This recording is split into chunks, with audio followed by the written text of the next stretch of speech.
Harald Sigurdsson, commonly known as Harald Hardrada, is remembered as one of the most formidable Viking kings in history. Born in 1015 in Norway, he became a legendary figure due to his exceptional military skill and unmatched bravery on the battlefield. The name Hardrada, meaning hard ruler, reflects his fierce and determined nature.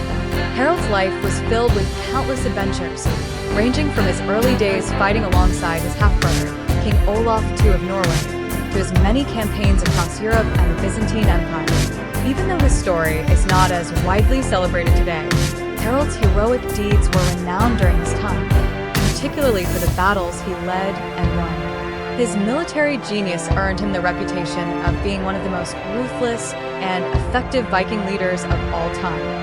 After suffering a significant loss in the Battle of Stiklestad in 1030, where his brother Olaf was killed, Harald went into hiding. Despite his youth, Harald's determination and survival instincts helped him recover and continue his life as a warrior. He later served as a leader in the Varangian Guard in Constantinople, where he participated in numerous military campaigns, further honing his skills as a soldier and strategist.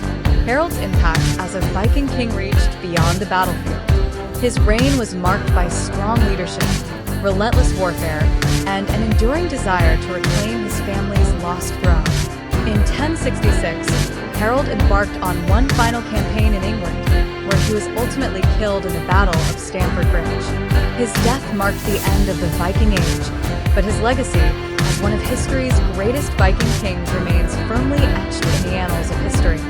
Harald Hardrada was born in 1015 in Norway into a family of noble and royal lineage.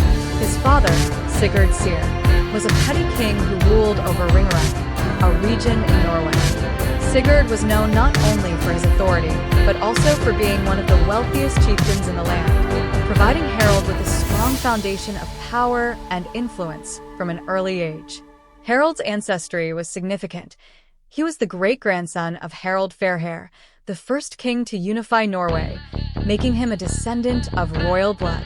This prestigious lineage instilled in Harald a sense of destiny and ambition from a young age. According to historical accounts, particularly the sagas written by the Icelandic historian Snorri Sturluson, Harald grew up with the weight of this legacy. His childhood, though not well documented, painted a picture of a young boy who was larger and stronger than most of his peers. This physical prowess, combined with his royal heritage, helped shape his future as a warrior and leader. Harald's admiration for his half-brother, King Olaf II of Norway, played a crucial role in his early ambitions. Olaf, a Christian king, became a role model for Harald, who sought to follow in his footsteps. He spent his youth working on his father's lands, developing his strength and honing his skills with weapons.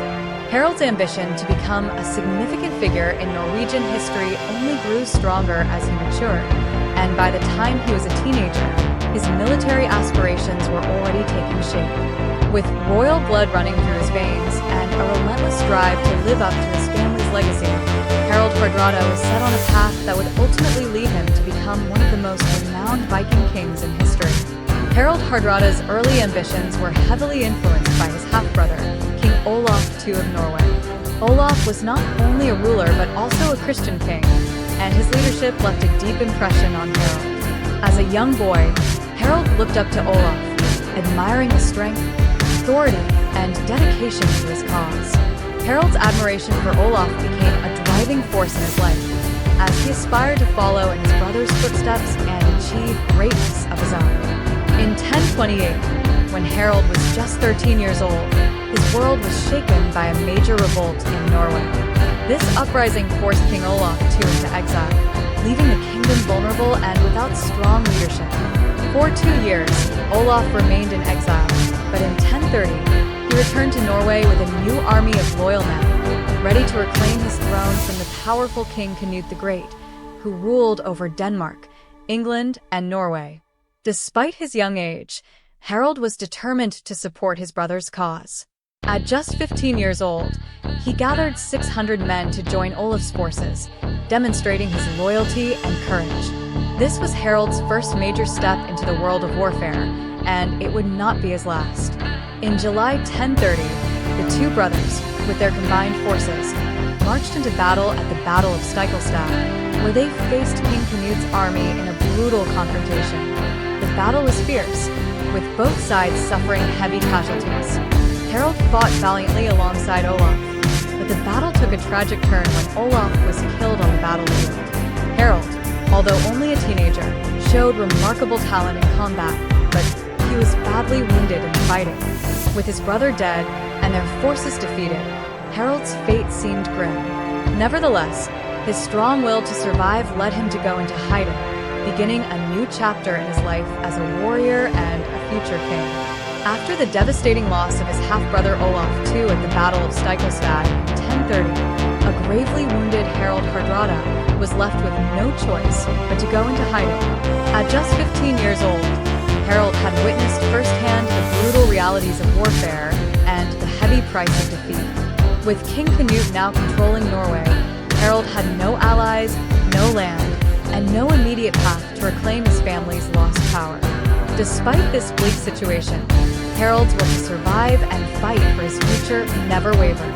Harald sought refuge on a remote farm in eastern Norway, where he remained in hiding for a considerable period to recover from his battle wounds. Though still young, Harald had already shown exceptional courage and resilience, and this time spent in isolation helped him grow mentally and physically stronger.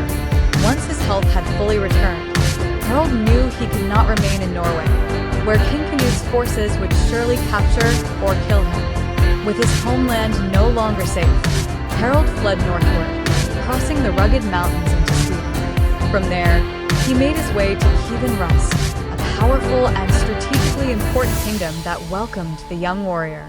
Harald's connection to the ruling family, his distant relation to Grand Prince Yaroslav the Wise through Yaroslav's wife, secured him a place in the prince's court. Recognizing Harald's potential, Yaroslav quickly recruited him into his service, marking the beginning of a new chapter in Harald's military career. Over the next few years, Harald fought alongside Yaroslav's forces in various campaigns, proving his worth as a soldier and leader. By the time he reached his early 20s, Harald had already earned a reputation as a battle-hardened warrior. His ambition to reclaim his family's throne in Norway, however, remained undiminished. Rus provided him with the experience, connections, and resources that would later fuel his return to the political stage in Scandinavia. Harald's exile thus transformed into an opportunity for growth, and it laid the groundwork for his future ambitions as a king. By 1033, Harald Hardrada, still in his early 20s, had gained valuable military experience while serving in Rus under Grand Prince Yaroslav the Wise. However, the ambitious young warrior sought even greater challenges and opportunities. With no immediate way to return to Norway, where King Canute still ruled, Harald set his sights on a new destination, Constantinople, the capital of the Byzantine Empire. Accompanied by 500 loyal men, Harald journeyed south and soon joined the famed Varangian Guard, an elite force composed mainly of Norse and Slavic warriors who served as bodyguards to the Byzantine emperor.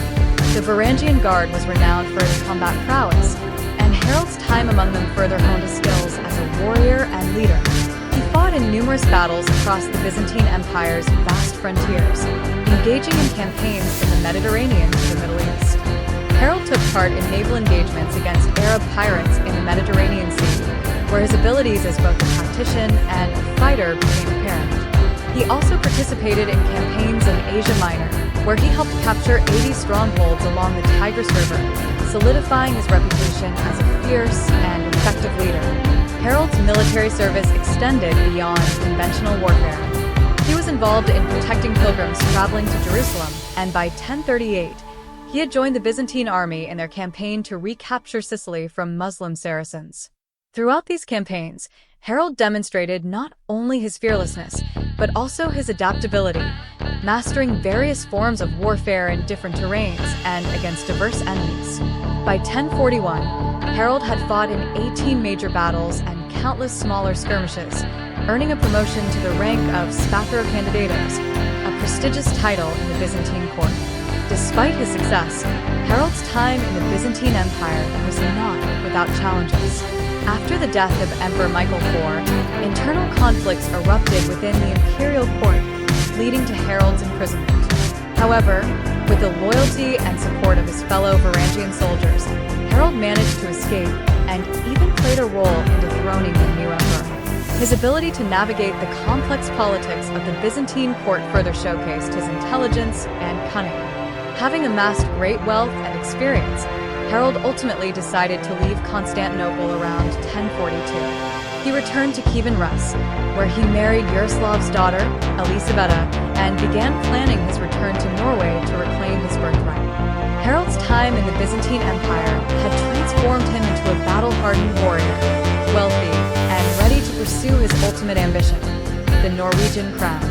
After more than a decade abroad, Harald Hardrada returned to Kievan Rus in 1042, a seasoned warrior, immensely wealthy, and determined to reclaim his place in Norway.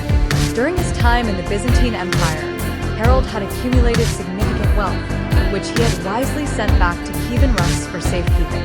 His return to Kievan Rus also marked an important personal milestone. He married Elisabetta, the daughter of Grand Prince Yaroslav the Wise. With a powerful ally in Yaroslav and his newfound wealth, Harald was now in a strong position to pursue his ultimate goal, taking the throne of Norway. Upon his return, Harald found that the political landscape of Norway had changed. After King Canute's death, the Norwegian throne had passed to Magnus the Good, Harald's nephew. Magnus had succeeded in restoring a degree of stability to the kingdom, but Harald believed it was his right to rule. Instead of launching an outright attack on Magnus, Harald took a more calculated approach. He began by raiding the Danish coastline in 1045, weakening Magnus' position and demonstrating to the people that their young king could not protect them. News of Harald's raids quickly reached Magnus, who was abroad at the time. Upon his return to Norway, Magnus was advised not to confront his battle-hardened uncle in open combat. Rather than risking a bloody and destructive war, the two reached a compromise in 1046. Harald and Magnus agreed to co-rule Norway as joint kings, sharing the responsibilities of leadership. This agreement allowed Harald to officially claim his place on the throne without having to fight a civil war. However, the arrangement was short-lived. In 1047, Magnus died unexpectedly without an heir, leaving Harald as the sole ruler of Norway. Though Harald had finally achieved his goal, Magnus had left the throne of Denmark to Sweyn Estridsson, a rival claimant. Furious at this turn of events, Harald launched a series of campaigns against Sweyn, determined to expand his rule to Denmark as well. From 1048 to 1064, Harald waged war against Sweyn, focusing on raiding the Danish coast. Although Harald's efforts to conquer Denmark ultimately failed, he solidified his control over Norway, ensuring his legacy as one of the most powerful kings of his time. By the time peace was reached with Denmark in 1064, Harald had spent decades in warfare, securing his reputation as a fierce and ambitious leader. Yet, even after achieving peace, Harald's ambitions were not fully satisfied, and his eyes soon turned to a new prize, England. With the war against Denmark finally behind him in 1064, Harald Hardrada turned his attention to a new and even greater prize, England. His claim to the English throne was based on an agreement between Magnus the Good and Harthacnut, the previous ruler of England. According to this arrangement, Magnus was set to inherit England if Harthacnut died without an heir. When Magnus passed away in 1047, Harald, having taken over Magnus' claim, believed he was the rightful successor to the English crown. However, England had a new king, Edward the Confessor, who, throughout his reign, hinted that both Harald Hardrada and William, Duke of Normandy, might succeed him. This lack of clarity over succession created tension and uncertainty. When Edward died in January 1066 without a direct heir, Harold Godwin's son, a powerful English nobleman, was swiftly proclaimed king.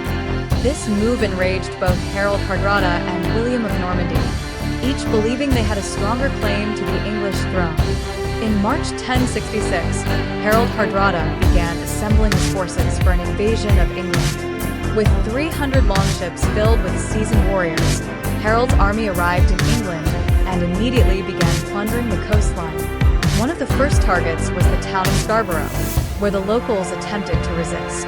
However, Harold's forces swiftly burned the town to the ground, sending a clear message to others, and many surrounding towns surrendered without a fight. News of Harold's invasion reached the ears of the English nobles, prompting Earl Morcar of Northumbria and Earl Edwin of Mercia to raise an army. The two forces met Harold's Viking army just south of York at the Battle of Fulford. On September 20th, 1066, Harald Hardrada won a decisive victory, and York surrendered to him. However, this victory was short-lived. As Harold prepared to consolidate his control over northern England, King Harold Godwin's son was already marching his army north, setting the stage for one of the most famous battles in English history, the Battle of Stamford Bridge. After his decisive victory at the Battle of Fulford on September 20th, 1066, Harald Hardrada set his sights on securing northern England. With York surrendered and his army in control, Harold believed he had time to regroup and consolidate his position. However, he was unaware that Harold Godwin's son, the newly crowned King of England, was rapidly marching his forces north to confront him. Just 5 days after Fulford, on September 25th, 1066, Harald Hardrada's army was caught off guard at Stamford Bridge. On that fateful day, Harald Hardrada left a third of his army behind at their base camp, thinking he would only be meeting the citizens of York for negotiations. His troops wore light armor and were not fully prepared for battle. But instead of peaceful talks, Hardrada found himself facing a surprise attack by Harold Godwinson's well-armed and heavily armored forces. The English king's army approached quickly, taking Hardrada's troops by surprise and throwing them into disarray. As the Viking forces scrambled to regroup, legend tells of a lone Norwegian warrior who held the narrow Stamford Bridge, killing dozens of English soldiers single-handedly and allowing Hardrada's army time to organize. Inspired by this display of bravery, Harald Hardrada entered a berserker rage, fighting with fierce determination. He threw aside his shield, wielding his sword with both hands in a trance-like fury, a testament to his warrior spirit. Despite his extraordinary strength and leadership, the battle did not go in Hardrada's favor. In the thick of combat, an arrow struck him in the throat, killing him instantly. With Hardrada's death, the Battle of Stamford Bridge ended in a devastating defeat for the Vikings. His death not only marked the end of his ambitious campaign for England, but also symbolized the close of the Viking Age. Harald Hardrada, the last great Viking king, died as he had lived, on the battlefield. The death of Harald Hardrada at the Battle of Stamford Bridge in 1066 marked the end of his ambitious campaign for the English throne and symbolized the close of the Viking Age. Harald Hardrada had spent his life as a warrior, fighting in countless battles across the world, from the icy north to the lands of Byzantium. His name was known far and wide, and his military prowess was legendary. However, even the mightiest warriors are not invincible, and the events at Stamford Bridge proved that fate could bring down even the strongest of men. Following Hardrada's death, the surviving Vikings were left in disarray. Without their formidable leader, their morale crumbled, and they were quickly defeated by Harold Godwinson's forces. Of the 300 Viking longships that had arrived in England, only 24 were needed to carry the survivors back home to Norway. The scale of the defeat was enormous, and it effectively ended Viking ambitions in England. Harald Hardrada's death was more than just a personal loss for his followers. It marked the end of an era. The Viking Age, which had seen Norse warriors raid, explore, and conquer vast territories for centuries, came to a close with the fall of Hardrada. He was the last great Viking king, and his death symbolized the decline of the once dominant Viking culture.